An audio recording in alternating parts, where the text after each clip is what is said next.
last thing we're going to look at now, our revisit of calculus, what we call the primitive function.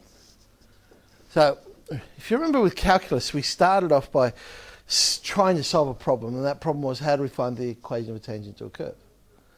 So now the problem is the other way around. Well, what if the piece of information we know is the equation to the curve? And we want to know what was the original curve. How do we find it out? Okay. We use what we call the primitive function. So why do we call it the primitive function? Well, we call it the primitive function because we're going back to the starting point. Some may say the origin of where we are, which was the original curve. Now, when we differentiated, you'll remember we took one off the power. So when we go back the other way, we add one to the power.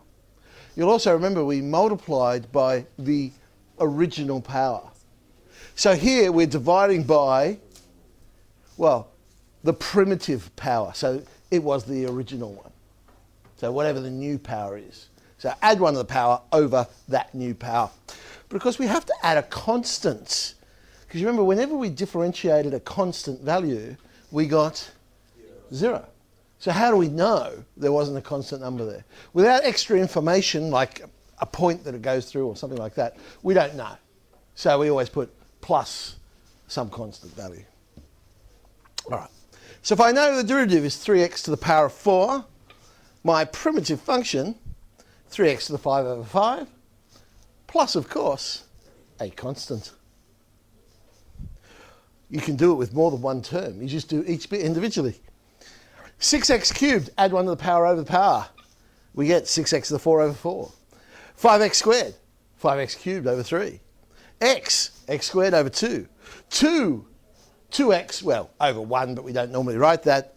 Plus, of course, a constant. Don't forget the constant. Of course, we don't leave it like that. 6 over 4 is the same as? Well done. Hey. Okay. So let's go and solve that problem. Let's find the original curve. We know our original curve went through the point 1, 1, and we also know the gradient function is 2x plus 3. Gradient function? Of course, because the derivative is the function that finds the gradient. So dy dx is 2x plus 3. So my original curve, 2x becomes x squared, 3 becomes 3x, plus, of course, a constant. But we have additional information now. So without that information of 1, 1, we could draw it, but what we'd be doing is drawing a series of parabolas that would just sit on top of each other, because we just don't know how high up or how far down the actual parabola goes. We could work out the axis of symmetry, because we can still work out minus b on 2a, so we can work out where the middle of the parabola is. We know it's concave up, we can do that. We just don't know where exactly to place the vertex. All right, let's sub in what we know. We know when x is 1, y is 1, subbing in constant is negative 3 for this particular parabola. So our particular parabola, x squared plus 3x minus 3.